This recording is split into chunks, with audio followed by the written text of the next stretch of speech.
I think here at OKWU we have a great science program, not just chemistry or math or anything like that, just in general math and science, because we prepare students with classes like a seminar course where we help them with building up their resume, mock interviews, all the way to talking about ethics in math and science and the faith, integrating that into our sciences and math. We also have opportunities like undergraduate research.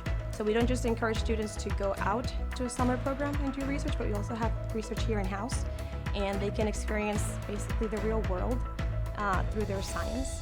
I love to build relationships with students, just even to go into Docs and have a cup of coffee, or just hanging in my office for a little bit and talking. After all these years, I still have a connection with students that graduated, that haven't been here for 5 or more years, and I still have that connection with them.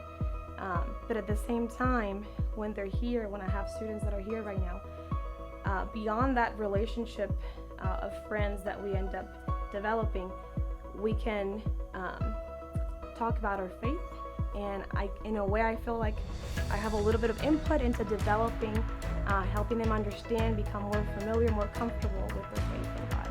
I've been teaching chemistry for about 10 years now, and still today I love it, and the reason why I really enjoy teaching chemistry is because as a scientist, we can unravel the physical world. So we can explain things like chemical reactions, why does this flower have this color versus another one, what's inside water. So it helps us explain the world that we see, that we can touch, that we can feel. Hi, I'm Professor Truitt, and I prepare students to be scientists.